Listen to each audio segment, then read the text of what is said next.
In dieser Woche fand die FED Sitzung statt und diese wollen wir gemeinsam analysieren, welche Aussagen Jerome Powell getätigt hat und wie man diese Aussagen zu interpretieren hat. Der Aktienmarkt ist in die Knie gezwungen worden nach Bekanntgabe der Aussagen des Vorstandsvorsitzenden der FED, Jerome Powell. Und ich gebe zu, ich habe meine Aussagen beim Nasdaq 100 und S&P 500 in den vorherigen Videos etwas zu früh getroffen, da die Aktienmärkte sich relativ stabil, konstant gehalten haben. Ich bin damals natürlich auch von einer schnelleren Korrektur ausgegangen und dass die Korrektur auch im September, Anfang September schon vonstatten gehen wird. Aber die ersten Korrekturerscheinungen haben sich nun zum 20. September ereignet und ob diese Korrektur nachhaltig ist, das muss man natürlich in den kommenden Tagen schauen. Lass uns jetzt übergehen und schauen, was Jerome Powell, der FED-Vorsitzende, uns zu sagen hat. Das Ganze, die Quelle ist hier CNBC und gleich sollte er an das Podest treten, der FED-Vorsitzende Jerome Powell. Wir werden gemeinsam genau analysieren, was er auch hinter den Zeilen gesagt hat. Bleibt also auf jeden Fall dran, um nichts zu verpassen und die Analysen auch, die nachhaltigen Analysen euch anzuschauen. To promote maximum employment and stable prices for the American people. We understand the hardship that high inflation is causing, and we remain strongly committed to bringing inflation back down to our 2% goal. Price stability is the responsibility of the Federal Reserve. Without price stability, the economy does not work for anyone. In particular, without price stability, we will not achieve a sustained period of strong labor market conditions that benefit all. Since early last year, the FOMC has significantly tightened the stance of monetary policy. We've raised our policy interest rate by 5.25 percentage points and have continued to reduce our securities holdings at a brisk pace. We've covered a lot of ground, and the full effects of our tightening have yet to be felt. Today, we decided to leave our policy interest rate unchanged and to continue to reduce our securities holdings. Looking ahead, we are in a position to proceed carefully in determining the extent of additional policy firming that may be appropriate. Our decisions will be based on our ongoing. Das heißt, der FED-Vorsitzende Jerome Powell hat die Zinsen konstant gehalten.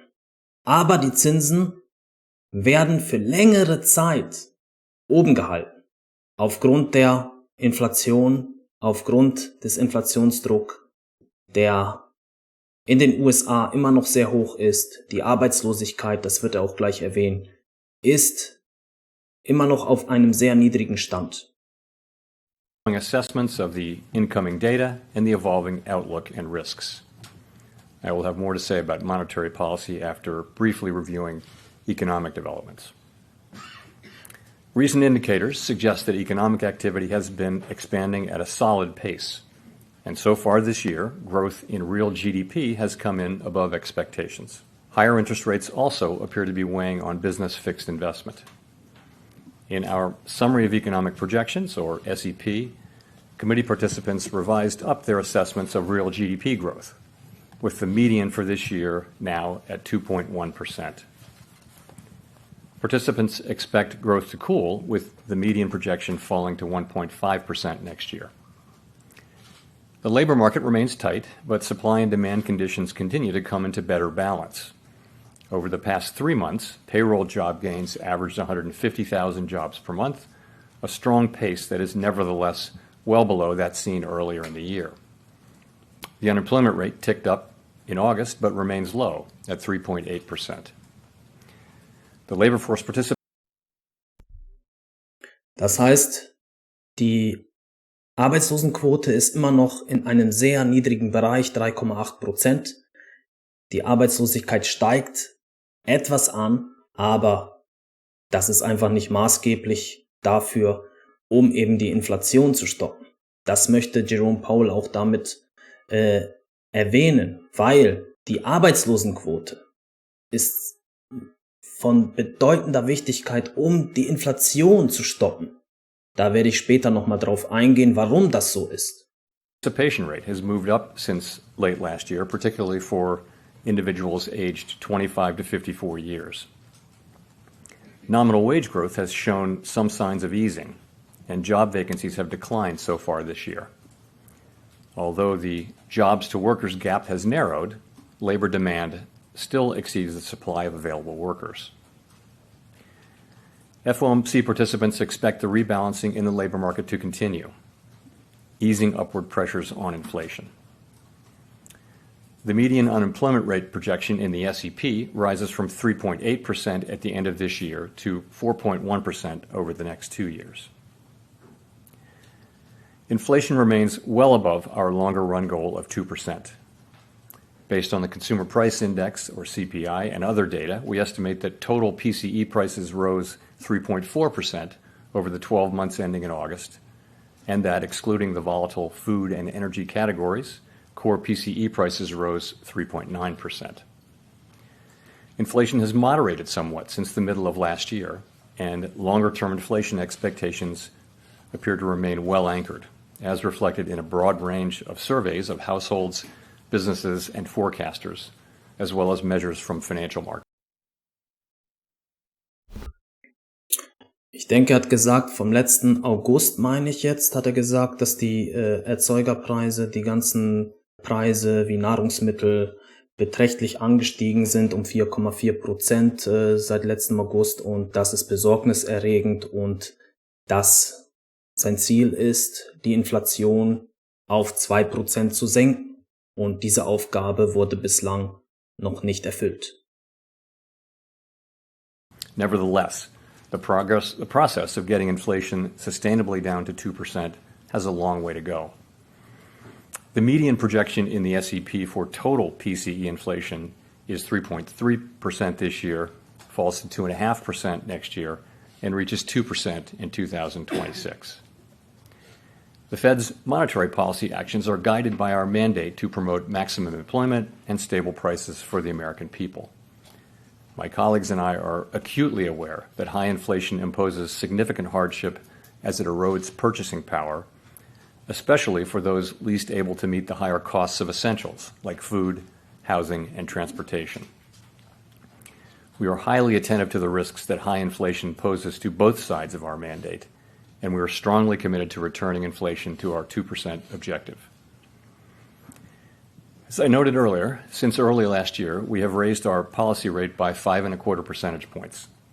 We see the current stance of monetary policy as restrictive, putting downward pressure on economic activity, hiring, and inflation.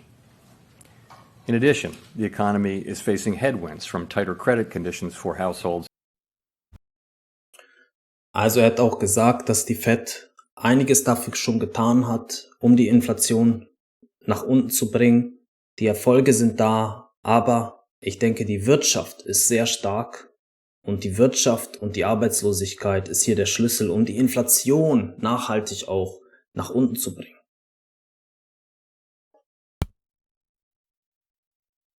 And businesses.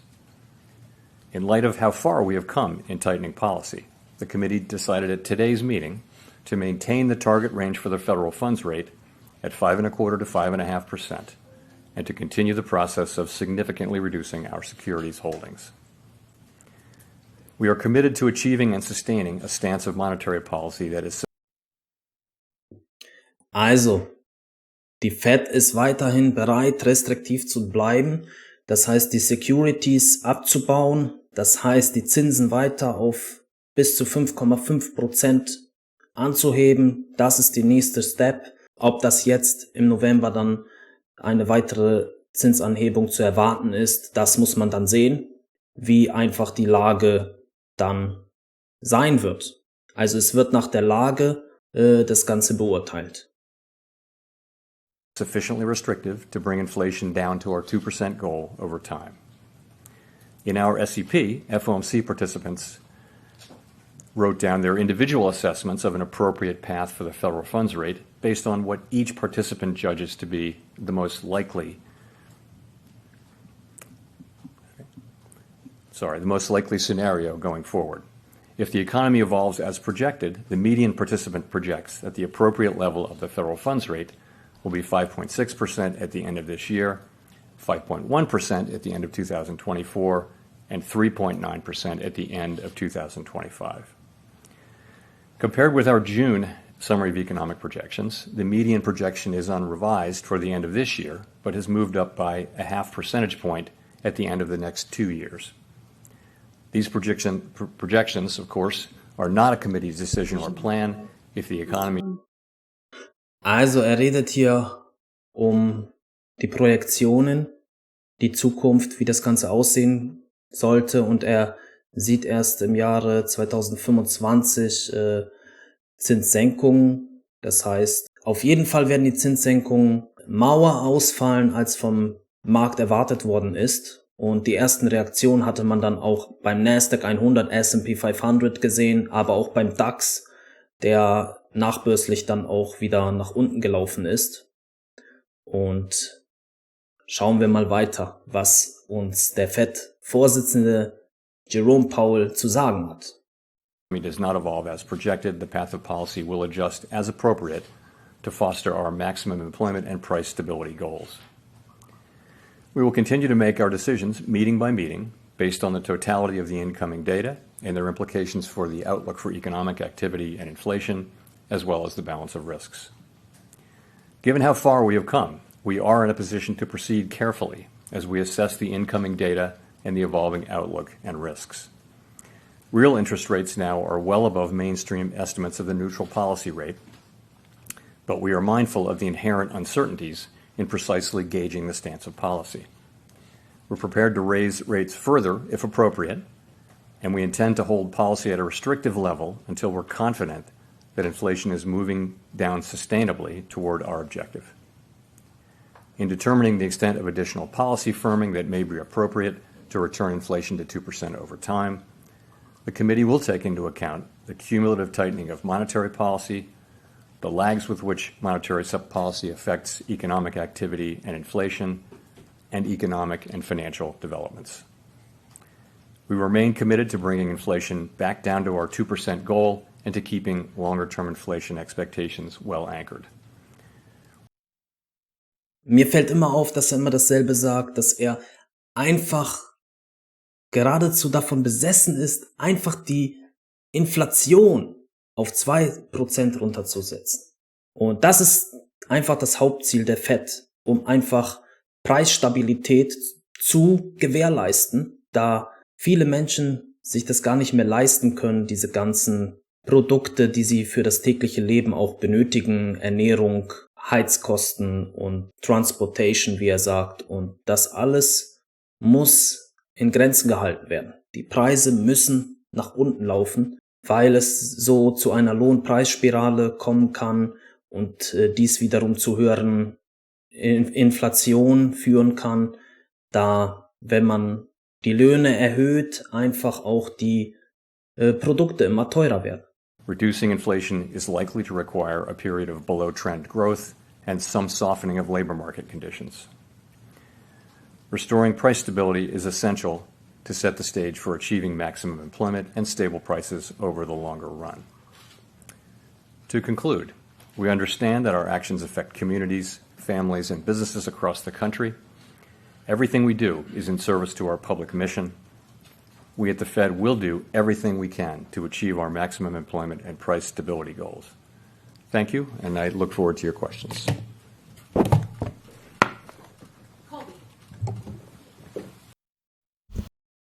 So, jetzt kommen die Fragen. Das wird sehr interessant, um einfach zu schauen, was wirklich dahinter steht, was er gesagt hat und um einfach ein deutlicheres Bild von dem Ganzen zu sehen.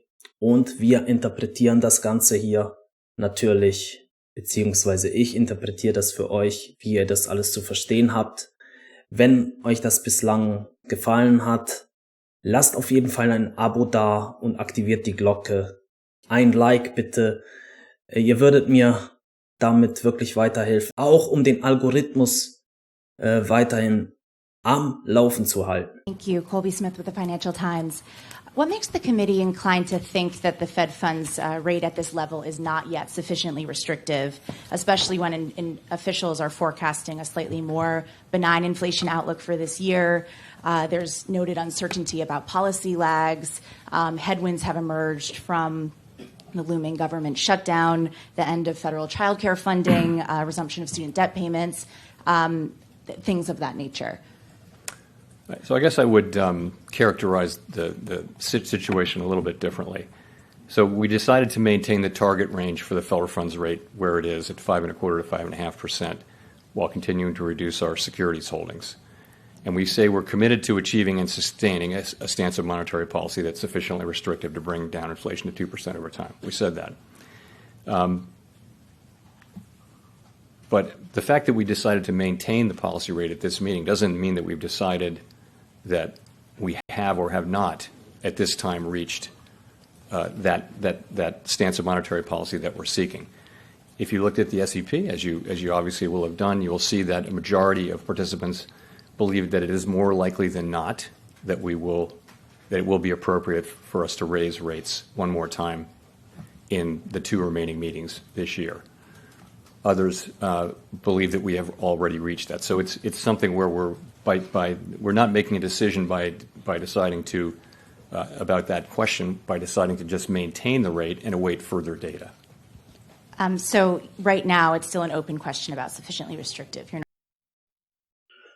Das heißt, zu warten ist auch, dass eine weitere Zinsanhebung in den kommenden 2 Monaten noch in diesem Jahr passieren wird, auf 5,5% bis 5,75%. Also das wird jetzt nicht entschieden, sondern ist auch, wie gesagt, von der Datenlage abhängig.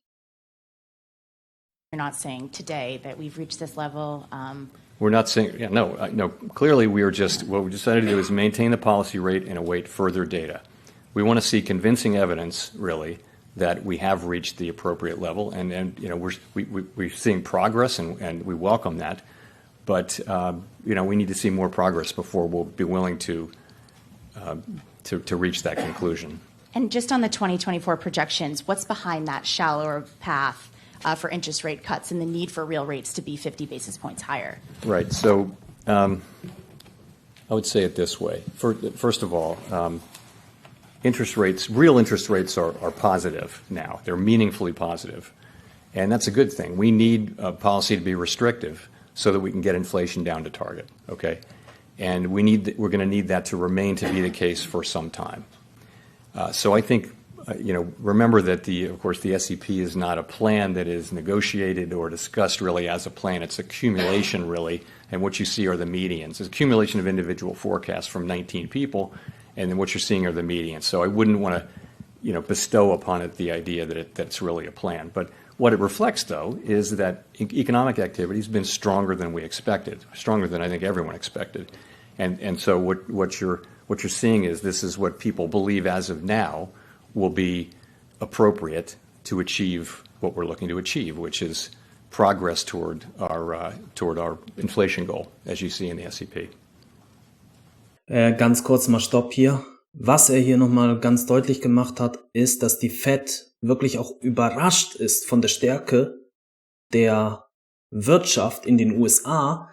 Und die Sache ist jetzt das ganze Thema Virtual Reality, ChatGPT, also die künstliche Intelligenz, so eine Blase erschaffen hat, dass dass die Gefahr auch besteht, dass die Inflation erstmal weiter steigen wird in Zukunft. Deshalb ist jetzt Jerome Powell auch ein bisschen rückwärts gegangen und hat gesagt, dass weniger Zinssenkungen als erwartet in der Zukunft vorauszusehen sind. Das heißt, es wird irgendwann mal natürlich zu Zinssenkungen kommen, aber meiner Meinung nach sind diese Zinssenkungen erst zu rechtfertigen, wenn eine Rezession in der US-Wirtschaft angekommen ist. Wenn die Rezession angekommen ist, dann kommt es zu Zinssenkungen. Natürlich möchte Jerome Powell das nicht direkt erwähnen und dass das sein Ziel ist. Aber in den vorangegangenen FED-Sitzungen hat er deutlich gemacht, dass so eine Bereinigung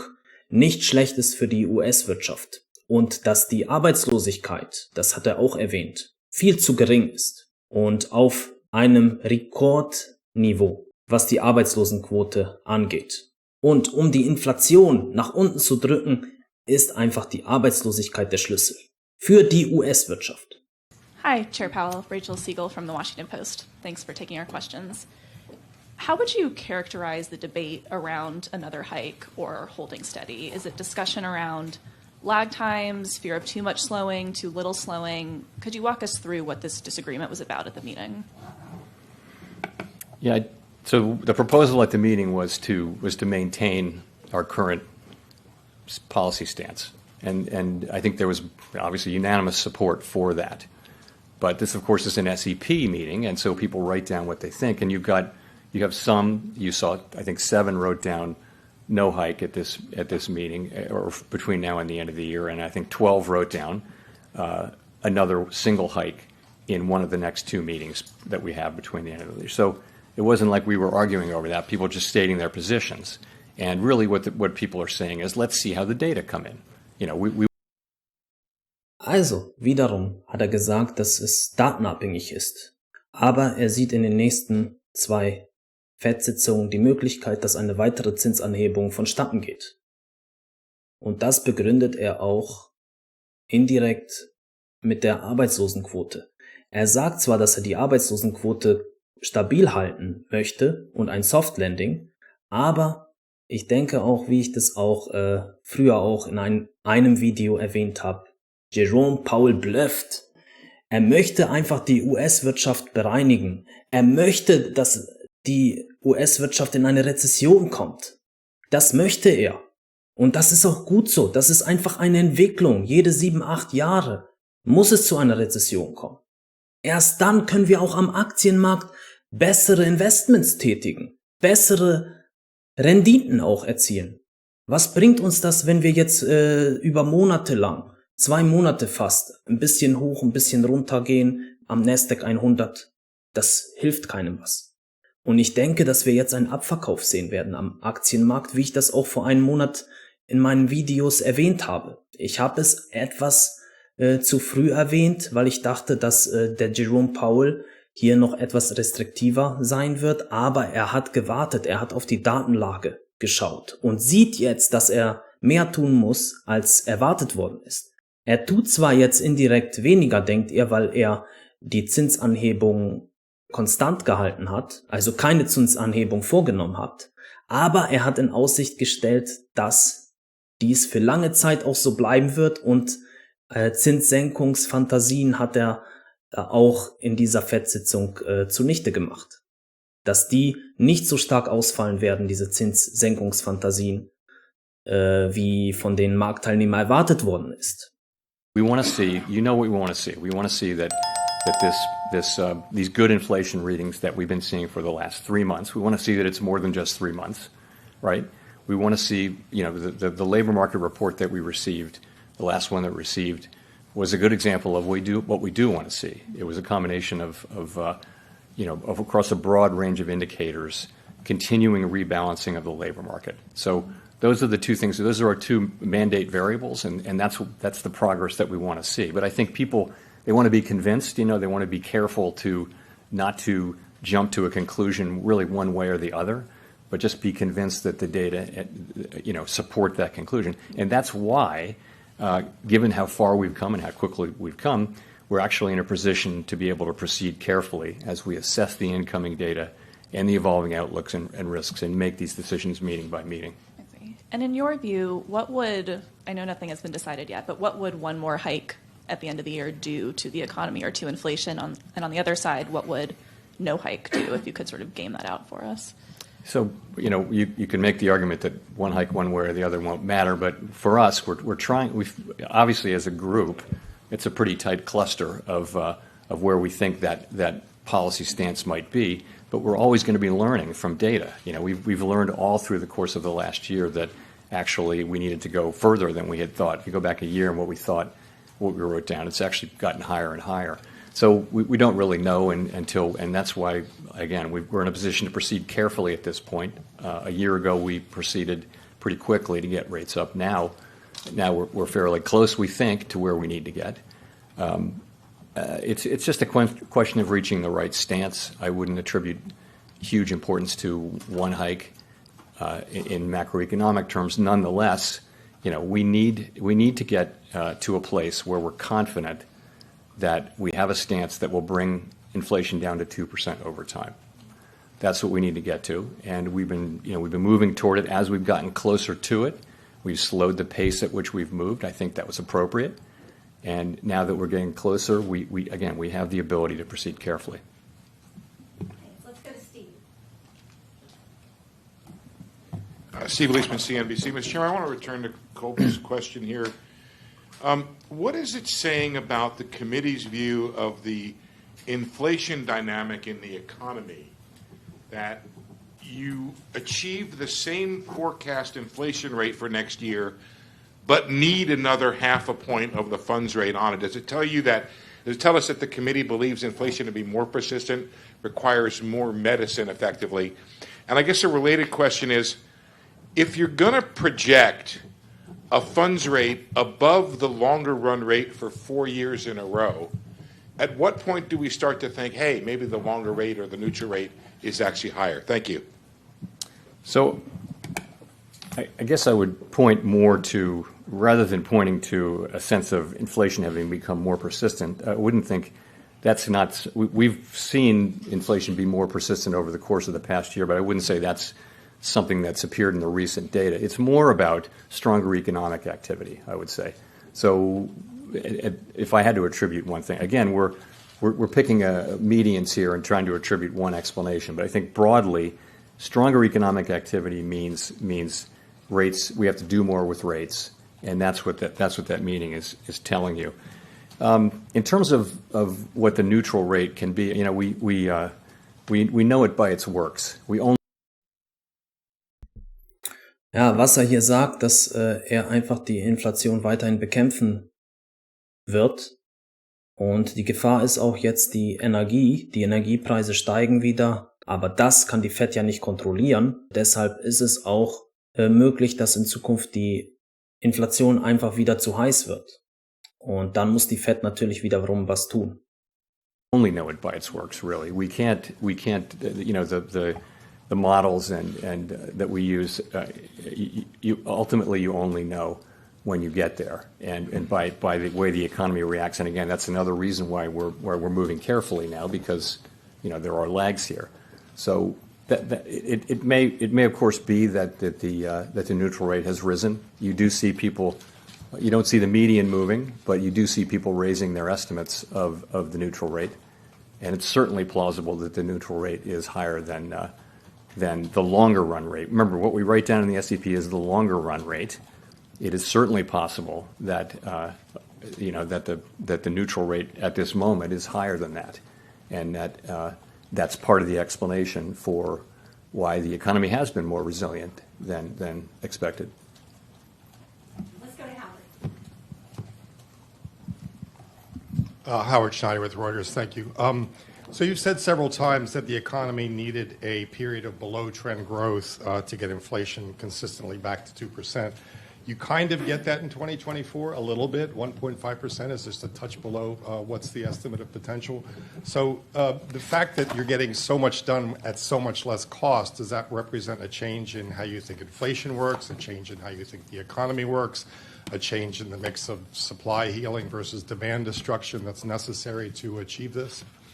Yes, of course, it is a good thing that we've seen now meaningful rebalancing in the labor market without an increase in unemployment, and that's because we're seeing that rebalancing in other places, in, for example, job openings, and in the jobs worker gap. You're also seeing supply side things, so that's happening. I would say, though, I still think, and I think broadly people still think that there'll have to be some softening in the labor market. That can come through more supply, as we've seen as well. Also, remember, the natural rate we think is coming down, which is a supply side thing, so that the gap between any given unemployment rate that's lower than that and the natural rate comes down. That's a way for supply. That's a way for the labor market to achieve a better balance. So all of those things are happening. You're right. In the median forecast, we don't see a big increase in unemployment. We do see an increase, and but that really is just playing forward the trends that we've been seeing. That is not guaranteed. There may come a time when unemployment goes up more than that, but that's really what we've been seeing is progress without higher unemployment for now. So just to boil that down for a second, we've gone from a very narrow path to a soft landing to something different. Would you call the soft landing now a baseline expectation? No, I would not do that. I would just say, what would I say about that? I've always thought that the soft landing was a plausible outcome, that there was a path, really, to a soft landing. I've thought that, and I've said that since we lifted off. It's also possible that the path has narrowed and it's widened. Apparently, ultimately, this may be decided by factors that are outside our control at the end of the day. But I do think it's possible, and I also think. This is why we're in a position to move carefully again, that we will restore price stability. We know that we have to do that, and we know the public depends on us doing that, and we know that we have to do it so that we can achieve the kind of labor market that we all want to achieve, which is an extended period, sustained period of strong labor market conditions that benefit all. We know that. The fact that we've come this far lets us really proceed carefully, as I keep saying. So I think, that's the end we're trying to achieve. I wouldn't want to handicap the likelihood of it, though. It's not up to me to do that.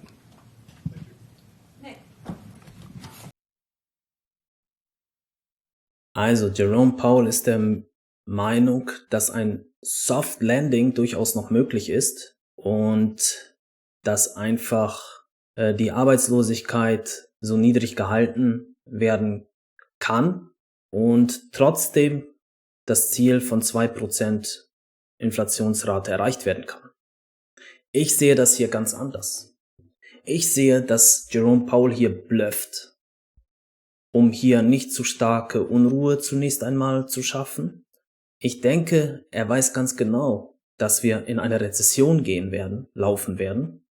Aber er möchte einfach diese starke Unsicherheit vermeiden. Er möchte, dass der Markt langsam zurückkommt und langsam Indizien dazu von alleine die Marktteilnehmer erfahren werden in Zukunft, dass wir in eine Rezession schlittern und dass diese unausweichlich ist. Eine Inflation ist einfach nur dadurch aufzuhalten, dass einfach die Arbeitslosenquote ansteigt. Und er sagt auch, dass es Tendenzen gibt, dass die Arbeitslosen bereits auch angestiegen ist.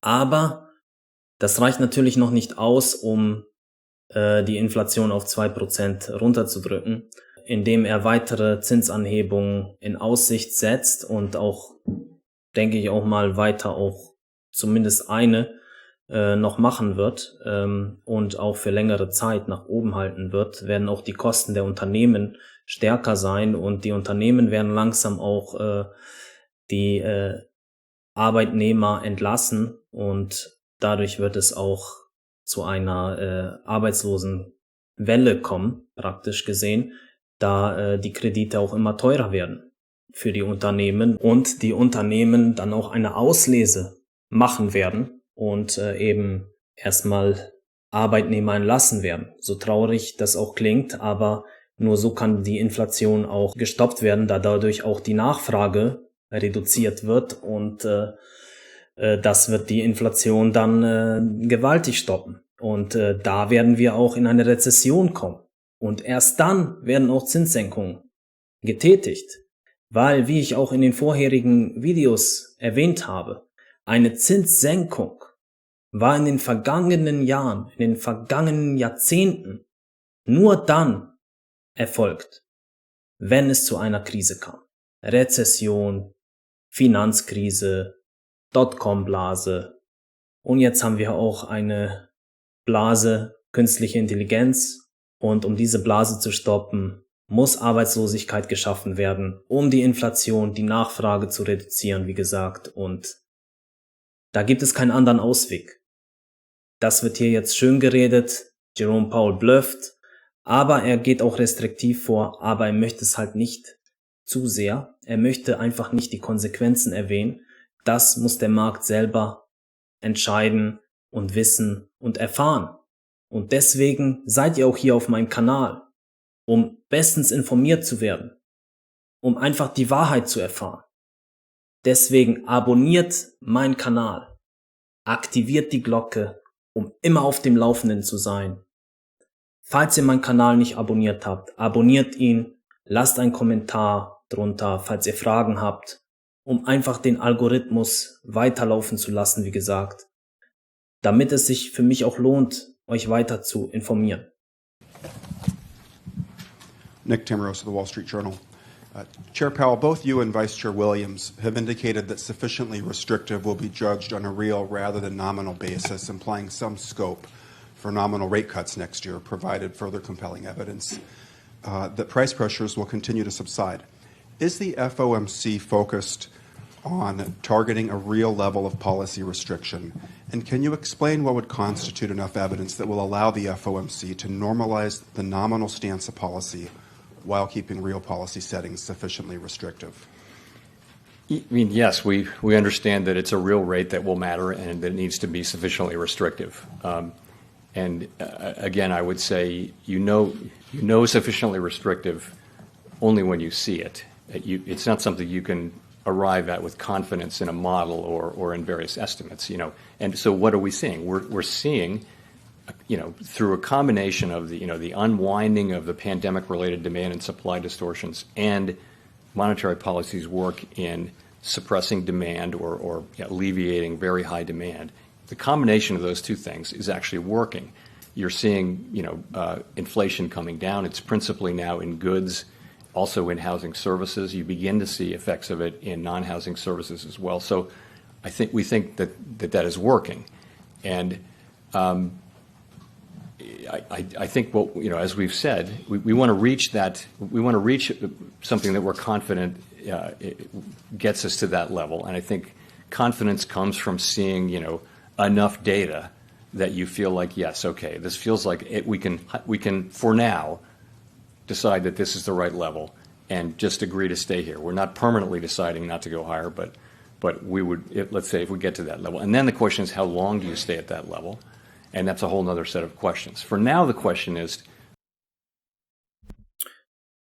Redet davon, dass einfach ein bestimmtes Level erreicht werden muss, um einfach die Inflation zu stoppen.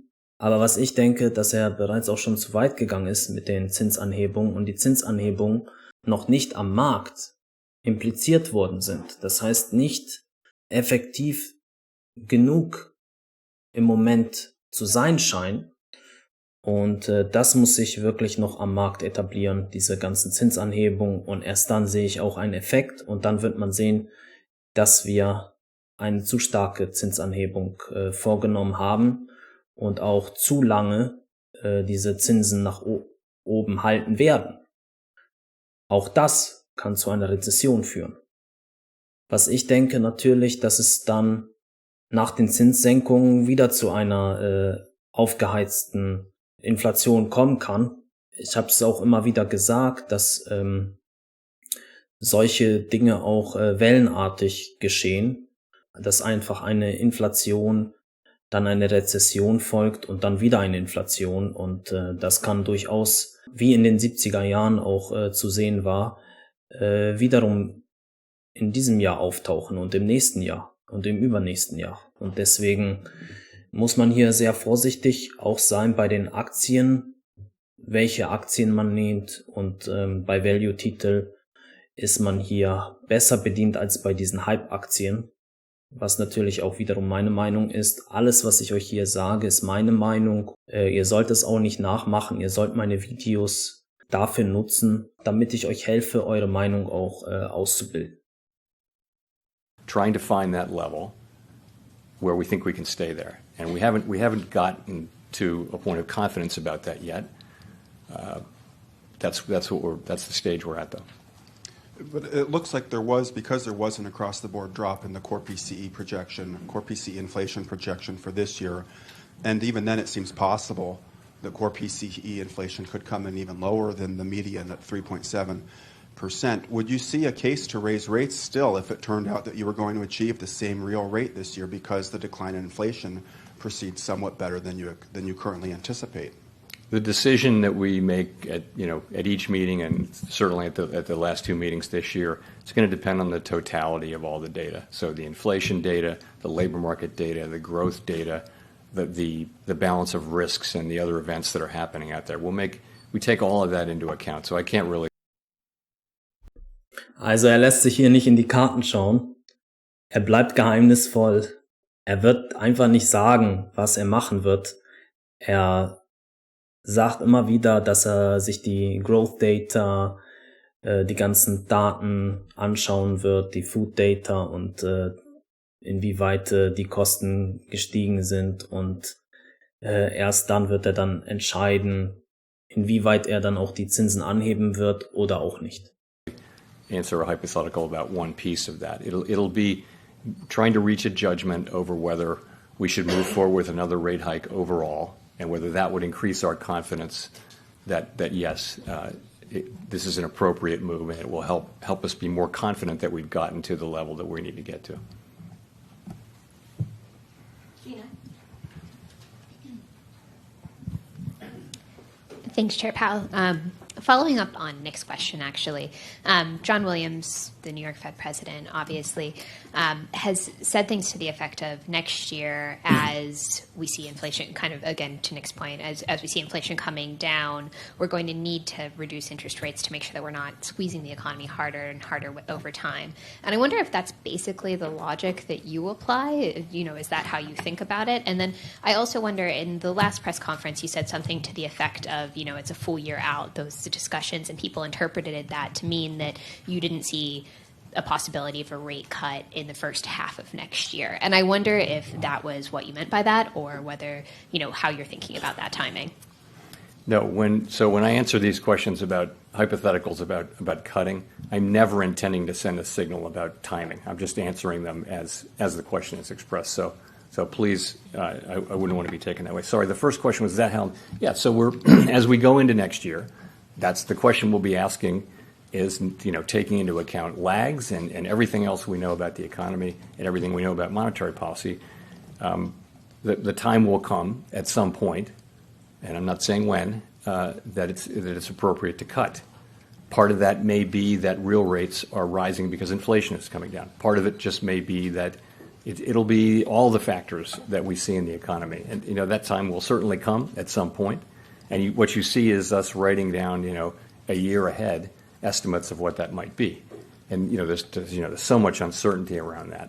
When we, in the moment, we'll do what we think makes sense. No one will look back at this and say, "Hey, we made a plan."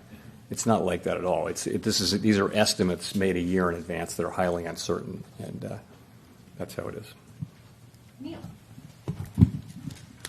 Thanks so much, Chair Powell. Neil Irwin with Axios. I wonder, how do you think about the question of whether the strong GDP growth that we've been seeing is driven by excess demand versus supply-side factors, productivity, labor force growth? And relatedly, if GDP keeps coming in hot, even in the absence of inflation resurgence, would that on its own be a reason to consider more tightening? So on your first question, we're looking at GDP very, very carefully to try to understand really what's the direction of it, what's driving it, and it's a lot of consumer spending. The consumer's been very robust in spending. So that is that's how we're looking at it. Sorry, your second question was? There's GDP stays hot, but without inflation. So I think the question will be, GDP is not a mandate, right? Maximum employment and price stability are the mandates. The question will be, is GDP, is the heat that we see in GDP, is it really a threat to our ability to get back to 2% inflation? That's going to be the question. It's not a question about GDP on its own. It's you're expecting to see this improvement, continued rebalancing in the labor market and inflation moving back down to 2% in a sustainable way. We have to have confidence in that, and we'd be looking at GDP just to the extent that it threatens one or both of those. Victoria. Hi, Victoria Guida with Politico. Es wurde gefragt, ob GDP abhängig ist, also die Wirtschaftsleistung abhängig ist von der Inflation. Und er hat gesagt, sein Ziel ist natürlich, die Inflation zu stoppen, auf 2% zu bringen. Und hier hat er auch gesagt, dass die Arbeitslosigkeit hier eine Rolle spielt dabei. Jetzt hat er es wieder zugegeben. Erstmal hat er ja erwähnt, dass die Arbeitslosigkeit hier durchaus auch konstant gehalten werden kann, nur langsam nach oben laufen könnte, aber er weiß ganz genau, dass er die Arbeitslosigkeit einfach nach oben bringen muss, um eben die Inflation zu stoppen. Und das heißt, dass es zu einer Rezession kommt. Das heißt, dass die GDP-Daten schlechter ausfallen sollten als erwartet. Und in den nächsten kommenden Tagen sehen wir auch wieder die Zahlen der Unternehmen, die aufgerufen werden. Und da kann man dann sehen, ob wir rückläufige Zahlen sehen werden und GDP dadurch etwas zurückgesetzt wird oder ob GDP weiter stabil wird. Und darauf wird Jerome Powell auch achten. Auf diese Daten wird er achten und dementsprechend auch in den kommenden 2 Sitzungen auch entsprechend reagieren.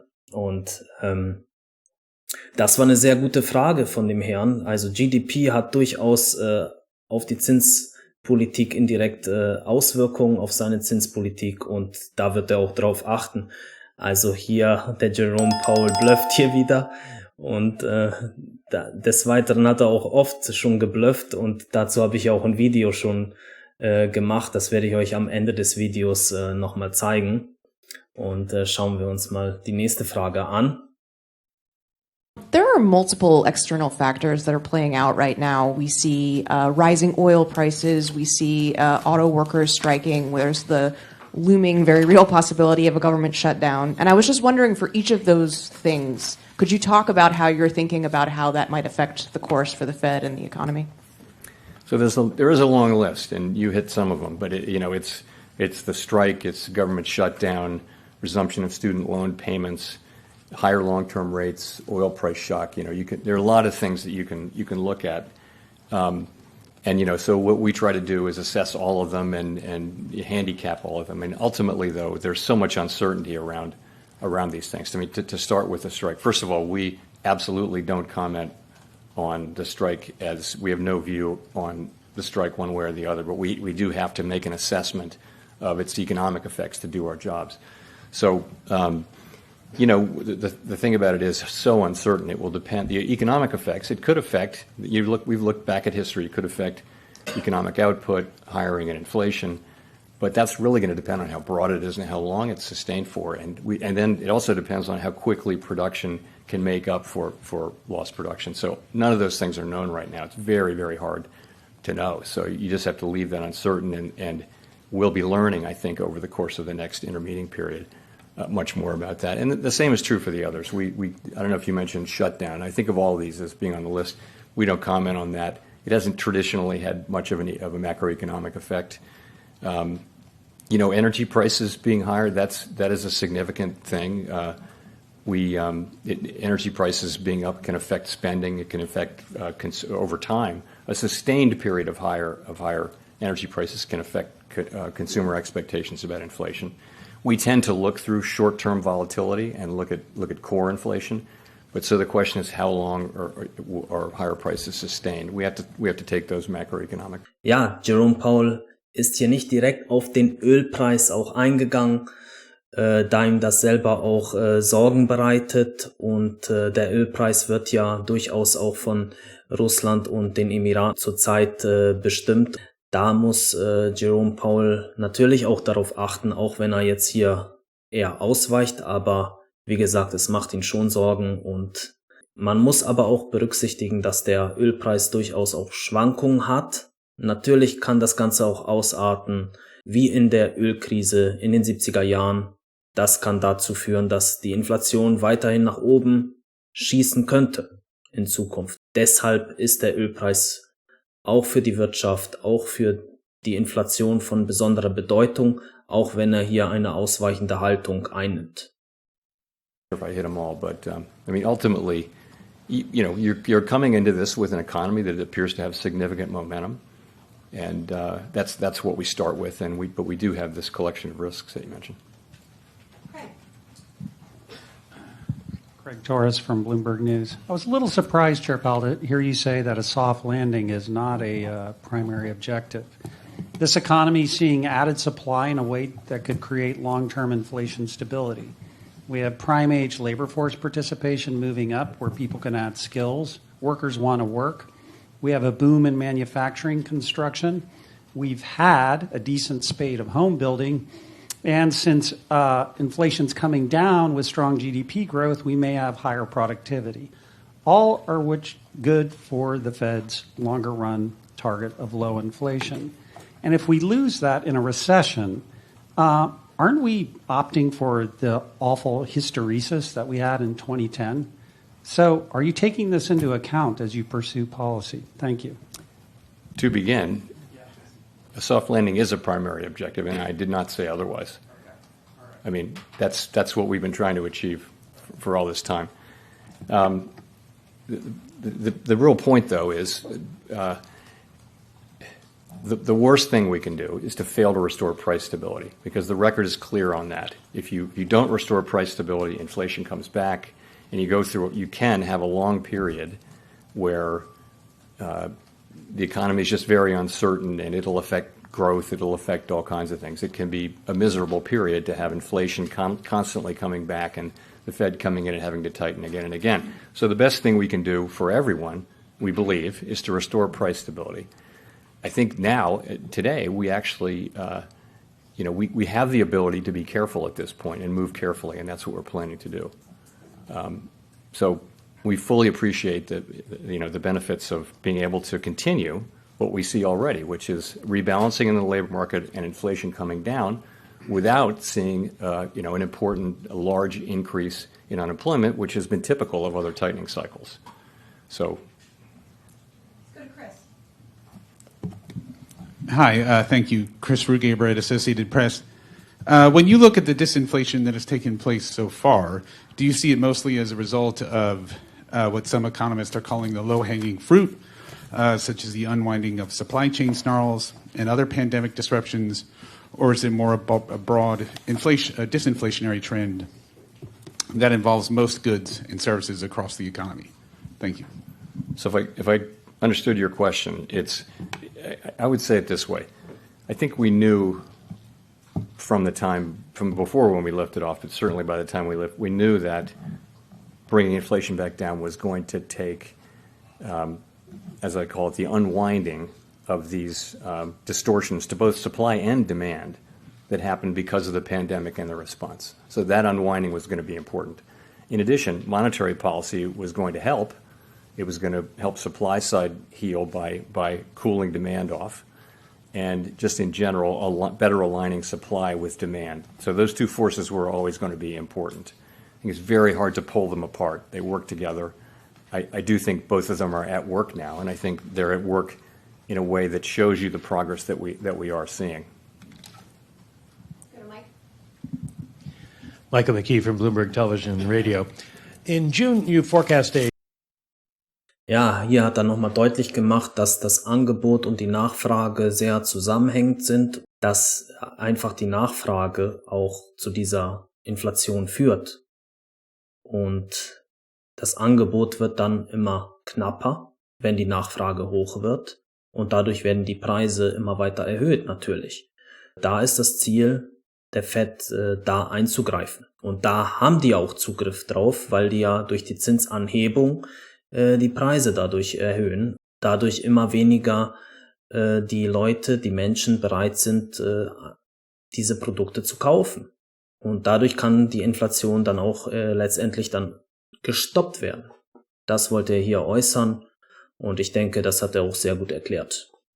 a 5.6% year-end median Fed funds rate, and since then you've more than doubled your growth forecast. You lowered your unemployment forecast significantly. So what would justify that last move? Because the median forecast is for lower inflation. And given all the known unknowns that you face, how much confidence do you have, can investors have, or the American people have in your forecasts?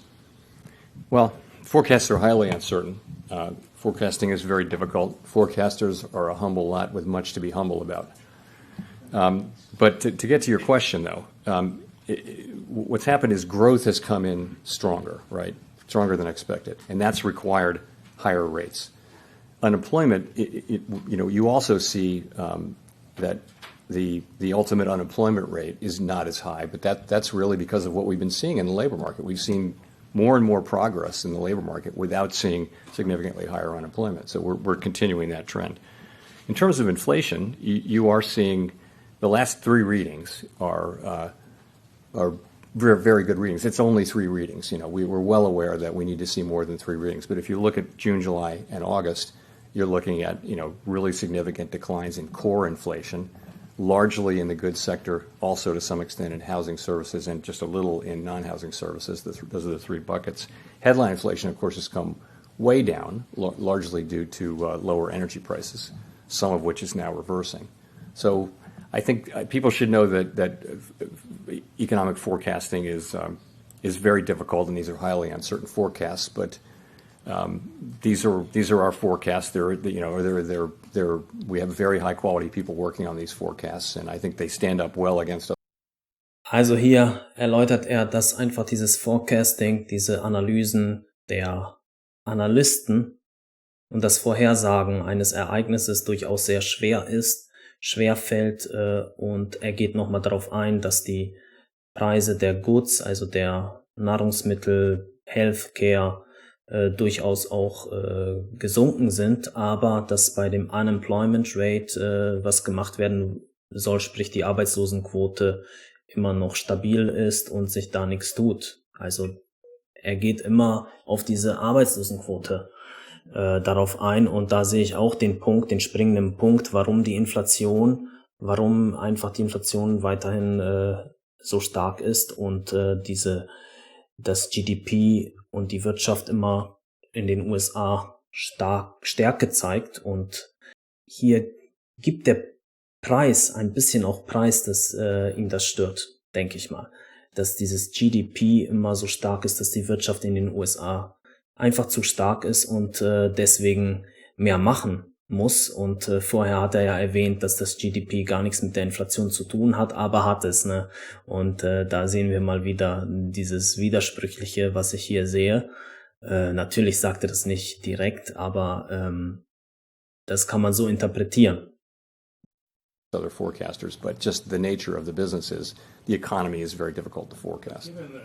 Given the forecast that you have, what justified not moving today, and what could justify moving in the future if you think inflation is coming down?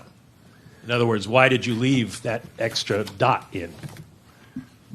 Well, I think we have come very far, very fast in the rate increases that we've made. And I think it was important at the beginning that we moved quickly, and we did. And I think as we get closer to the rate that we think, the stance of monetary policy that we think is appropriate to bring inflation down to 2% over time, the risks become more two-sided.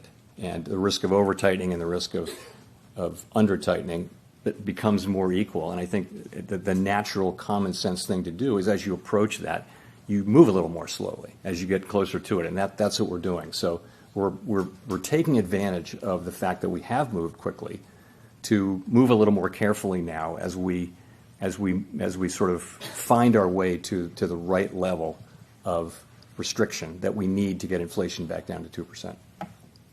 Jennifer. Thank you, Chair Powell. Jennifer Schonberger with Yahoo Finance.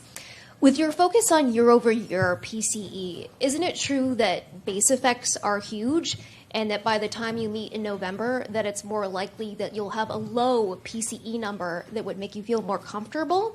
And secondly, how would the lack of key indicators like CPI, the jobs report, impact your approach in upcoming meetings if we were to have a government shutdown? Thank you. Yeah, I missed the first question. What was what factors? The base factors. Base factors.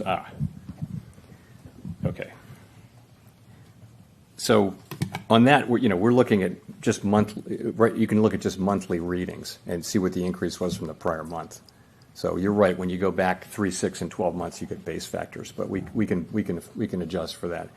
In terms of not getting data, again, we don't comment on government shutdowns. It's possible if there is a government shutdown and it lasts through the next meeting, then it's possible we wouldn't be getting some of the data that we would ordinarily get, and we would just have to deal with that. And I don't know. It's hard for me to say in advance how that would affect that meeting. It would depend on all kinds of factors that I don't know about now, but it's certainly a reality that's a possibility. But would you feel more comfortable on the base effects that as those kind of fall out? Ja, hier wird über den Government Shutdown gesprochen. Aufgrund der hohen Verschuldung der USA ist es durchaus möglich und das hat er hier jetzt noch nicht einkalkuliert, aber die Gefahr ist da, dass es zu einem Shutdown kommen könnte. Das hat er nur gesagt. Dementsprechend wird er dann wahrscheinlich dann auch reagieren müssen. Yes, I mean, if you're looking, if we can tell how much inflation has gone up in a given month, right? And that's what we're looking at. And month by month, what's the reading? And I think what we're really looking at is there's a tendency to look at shorter and shorter maturities, but they're incredibly volatile and they can be misleading. That's why we look at 12-month.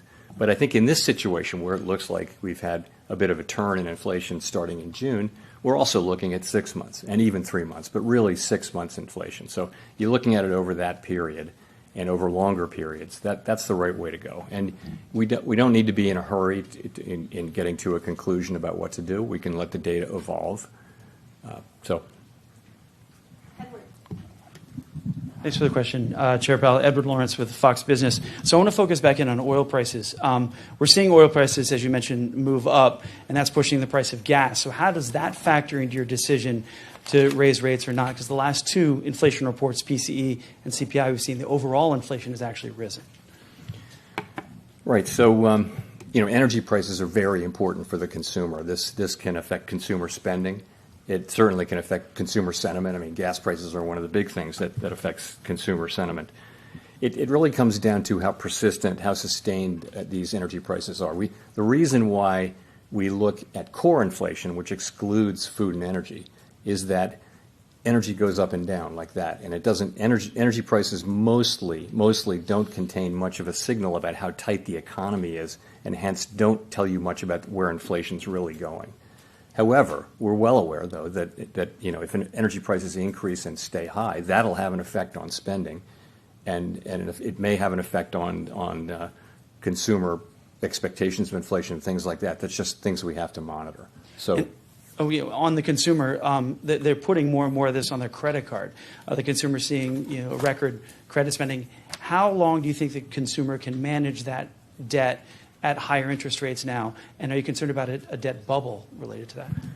So to finish my prior thought, I was saying that's why we tend to look through energy moves that we can see as short-term volatility.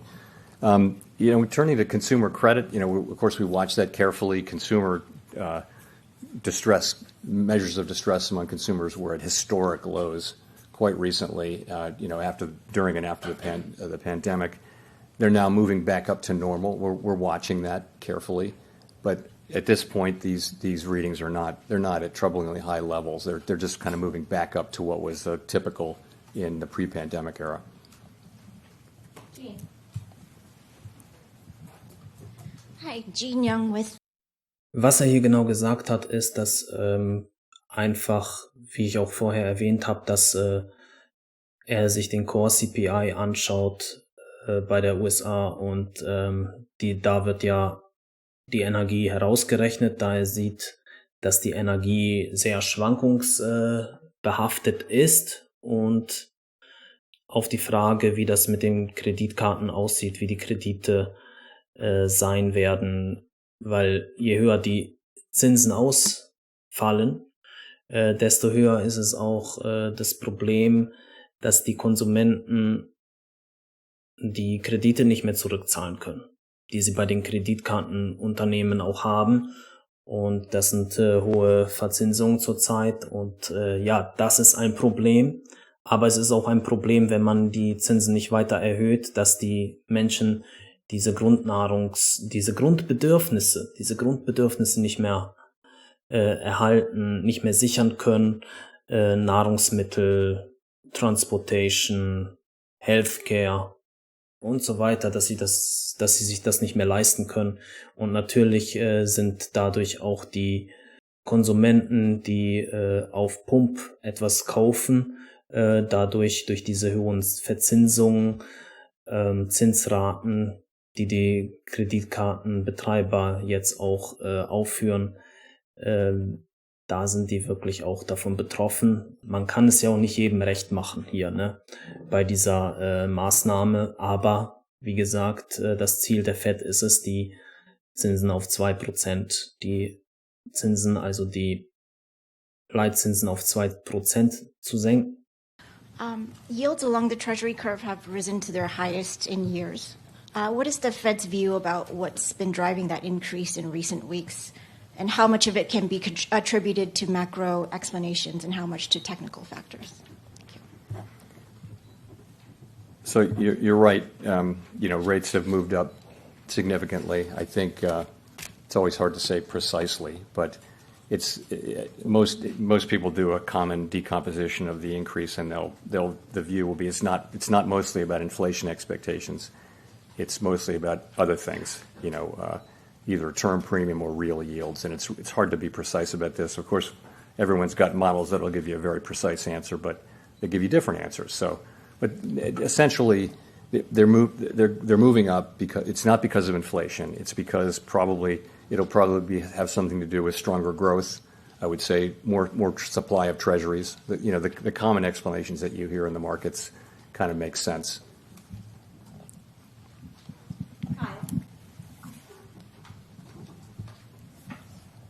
Kyle Campbell, American Banker. Thank you for taking the questions. Just two on housing. You've said slower shelter cost growth is in the pipeline and will reflect in inflation readings as new leases are signed. But there's also some questions out there about. So my question is, how much of the effort to tame inflation, both as it's measured and felt by the broader public, hinges on housing supply? And then as far as a constrained housing supply being sort of exacerbated by this sort of lock-in effect of mortgages being higher now than they were at their recent historic lows, how is that going to impact future thinking about taking interest rates to that lower bound in the future? So on the supply point, of course, supply is very important over time in setting house prices and for that matter rents, and supply is kind of structurally constrained.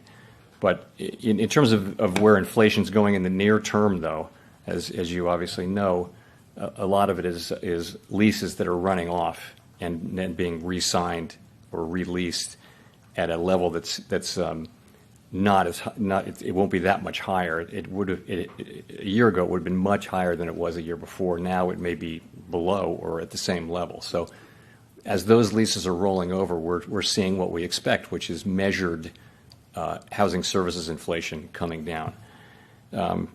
Your second question was the lock-ins. How much is that affecting things, really? Is that going to affect your decisions to potentially bring rates down to their lower bound in the future, sort of creating that sort of bubble of buying and then a lock-in that sort of stagnates the housing market? I think we look at I would look at the lock-in, the idea being that people are in very low rate mortgages, and even if they want to move now, it would be hard because the new mortgage would be so expensive, and that's explaining that's one of the explanations for what's happening broadly in the labor market. Would that play a role in our future decisions in a future loosening cycle about whether we would cut rates? No, I don't think it would. I mean, I don't think that's. I think we'd be looking at what fundamentally what rates does the economy need, and in an emergency like the pandemic or during the global financial crisis, you have to cut rates to the point that you have to do what you can to support the economy. So I wouldn't think that would be a reason for us not to do that. It's not something we're thinking about at all right now. But It's not something we are thinking about at all, sagt er jetzt. Jetzt rudert er wieder ein bisschen zurück, aber er hat jetzt indirekt auch gesagt, dass dass immer bei einer Finanzkrise oder bei der Corona-Krise die FED eingreifen wird und dann erste Zinssenkungen machen wird. Und ja, damit hat er auch zugegeben, dass er so lange restriktiv bleibt mit den Zinsanhebungen oder mit den Anhalten der hohen Zinsen, solange bis die Wirtschaft das aushalten wird. Und wenn die Wirtschaft dann in eine Rezession fällt, dann wird er erst angreifen, wie gesagt. Und das wird sich jetzt zeigen in der kommenden Berichtssaison, die in einigen Tagen bereits auch anfängt. Und da wird sich zeigen, inwieweit die Ökonomie, die Wirtschaft stark ist, Stärke zeigen wird. Oder auch nicht. But down the road, I wouldn't think so. Hi, Nancy Marshall-Genzer with Marketplace. Chair Powell, you've mentioned several things that would possibly weigh on consumer confidence, maybe cut back consumer spending, possible government shutdown, high gas prices. At this point, would the Fed welcome a decrease in consumer spending? Would that help you get inflation closer to your 2% target? I wouldn't say it that way. We're not looking for a decrease in consumer spending. It's a good thing that the economy is strong. It's a good thing that the economy has been able to hold up under the tightening that we've done. It's a good thing that the labor market's strong. The only concern, and it just means this: if the economy comes in stronger than expected, that just means we'll have to do more in terms of monetary policy to get back to 2%, because we will get back to 2%. Does that answer your question? Yeah, and I guess on the other hand, would you worry that that could contribute to an economic slowdown or even? Ja, jetzt hat er ja auch zugegeben, dass wenn die Wirtschaft zu stark ist, dann wissen die Bescheid, dass die was machen müssen. Aber um die Wirtschaft zu schwächen, muss ja die Arbeitslosigkeit geschaffen werden, so gesehen. Ja, das ist eigentlich widersprüchlich, was er hier sagt. Aber hier hat er ja nochmal zugegeben, dass einfach das Ziel ist, die Wirtschaft zu schwächen, um die Inflation zu stoppen. Nichts anderes hat er hier gesagt. Das ist, wie gesagt, meine Interpretation der ganzen FED-Sitzung hier. Schauen wir mal weiter, was hier gesagt wird, und kommen wir dann langsam auch zum Ende. Well, that's always a concern. Concern number one is restoring price stability, because in the long run, that's something we have to do so that we can have the kind of economy we really want, which is one with sustained period of tight labor market conditions that benefit all, as I've said a couple times. So that said, of course, we also now, given how far we've come with our rate hikes and how quickly we've come here, we do have the ability to be careful as we move forward because of that consideration. Thank you, Chair Powell. Simon Rabinovich with The Economist. One of the factors in the economic resilience to date appears to be a lesser degree of rate sensitivity than in the past. Obviously, we've talked about households with long fixed-rate mortgages, also companies that refinanced before last year. What is your thinking about the efficacy of rates and how that's changed? And then related to that, how do you think about the distributional consequences in the sense that if you're a relatively wealthy household with a long fixed-rate mortgage, the past year has not been all that tough with rates going up, whereas if you're relying on your credit card for supporting your consumption, in fact, times are getting a lot tougher, a lot more quickly. Thanks. So I guess it's fair to say that the economy has been stronger than many expected, given what's been happening with interest rates. Why is that? Many candidate explanations.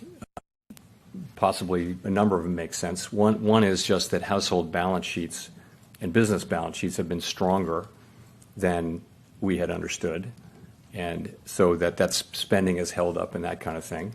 We're not sure about that. The savings rate for consumers has come down a lot. The question is whether that's sustainable. It could just mean that the date of effect is later. It could also be that for other reasons, the neutral rate of interest is higher for various reasons. We don't know that. It could also just be that policy hasn't been restrictive enough for long enough. And there are many. Ja, dazu muss man ja auch sagen, er hat ja auch die Corona-Krise erwähnt.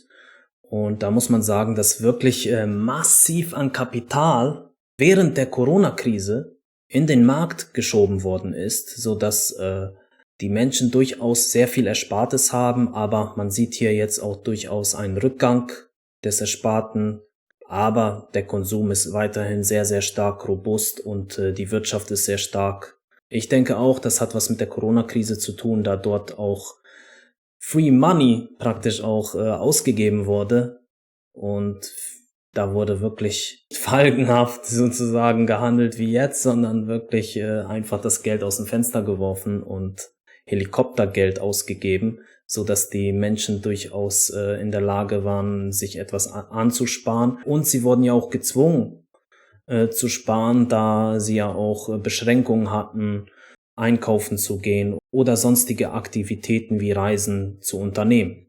Candidate explanations. We have to, in all this uncertainty, make policy. And I feel like what we have right now is what's still a very strong labor market, but that's coming back into balance. We were making progress on inflation. Growth is strong, but I think by many forecasts, many forecasts call for growth to moderate over the course of the next year. So that's where we are, and we have to deal with what comes.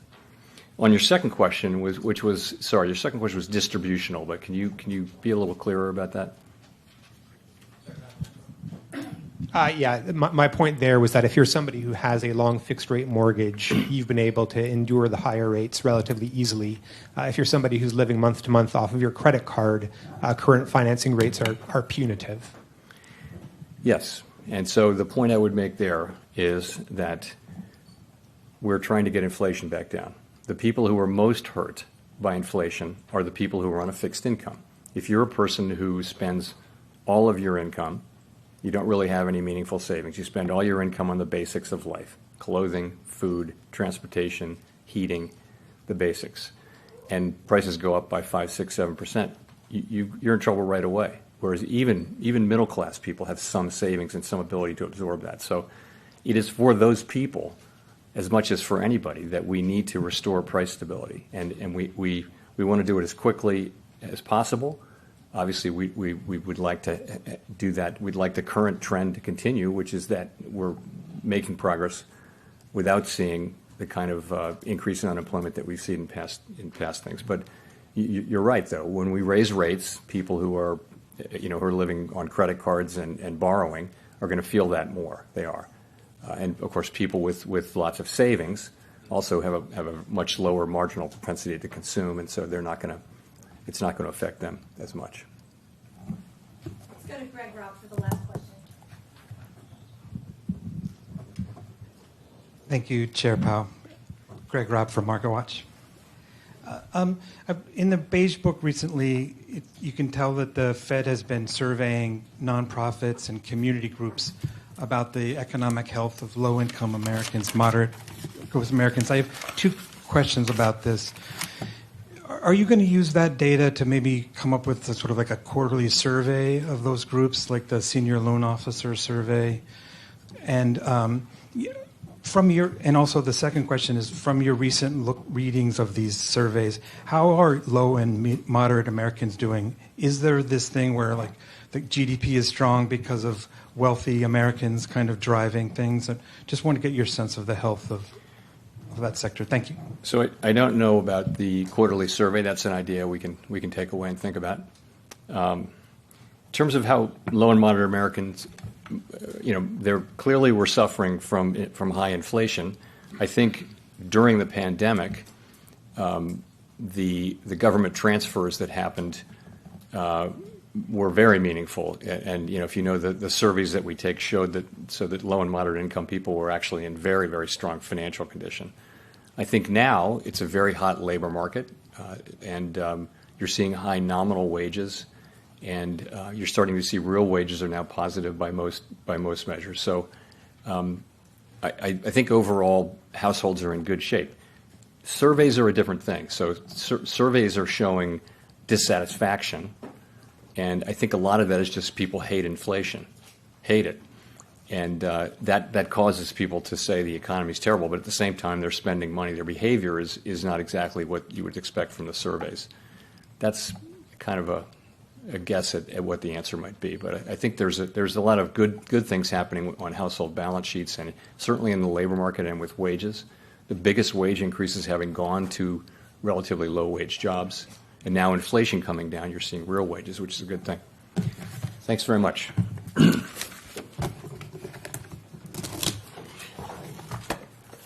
So, das zum FED-Meeting und ich möchte darauf hinweisen, dass man die Phillips-Kurve hier besonders beachten sollte, da hier ein Zusammenhang zwischen Inflation und der Arbeitslosenquote besteht. Dieser Zusammenhang der Phillips-Kurve ist zurzeit nicht zu sehen, da die Arbeitslosenquote niedrig ist und die Inflation sehr hoch ist, was nicht zusammenpasst. Und um dieses Gleichgewicht wieder zu schaffen, ist die FED gewillt und muss auch die Zinsen weiterhin anheben. Das wiederum führt dazu, dass dann allmählich die Unternehmen in einer Krise kommen, besonders die sehr hohe Kredite bedienen müssen. Dadurch kommt es auch zur Entlassung, verstärkt zur Entlassung. Das ist so ein Kreislauf und dann wird die Nachfrage geringer sein, die Inflation kommt zurück. Das ist so dieser Kreislauf, der dann auch geschaffen werden soll. Und da kann die FED ja auch eingreifen. An diesem Punkt. Wo sie nicht angreifen kann, ist wie gesagt der Ölpreis. Aber dieser schwankt, wenn es nicht zu einer Ölkrise kommt. Und zurzeit haben wir ja ein sehr hohes GDP bei den USA. Das Ziel ist natürlich, auch wenn es jetzt nicht direkt das Ziel ist, aber es ist ein Ziel, GDP zu reduzieren. Und das kann dadurch gemacht werden, wenn die Wirtschaft geschwächt wird und wenn die Wirtschaft in eine Rezession allmählich übergeht, dann kann die FED auch dementsprechend eingreifen und die Zinsen wieder senken. Genau dasselbe sehen wir auch in Brasilien zurzeit. In Brasilien ist es ja so, dass die Inflation allmählich in den Griff gehalten wurde und wir in eine Rezession übergegangen sind und um die Wirtschaft aufrechtzuerhalten, wird jetzt allmählich der Zinssatz, der Leitzins in Brasilien abgesenkt. Und die FED hat in der Vergangenheit, das hat sich auch gezeigt, die Zinsen erst wieder gesenkt, nachdem es Anzeichen einer Rezession gab, nachdem die Wirtschaft in eine Rezession gelangt ist und dann wirkt dann natürlich auch die FED unterstützend und kauft dann Anleihen auf. Und ich bin der Meinung, dass das auch früher passieren wird, als von dem Markt jetzt erwartet neulich, weil wir sehen jetzt einen Abverkauf aufgrund der Tatsache, dass Jerome Powell eine weitere Zinsanhebung in Betracht zieht, aber auch, dass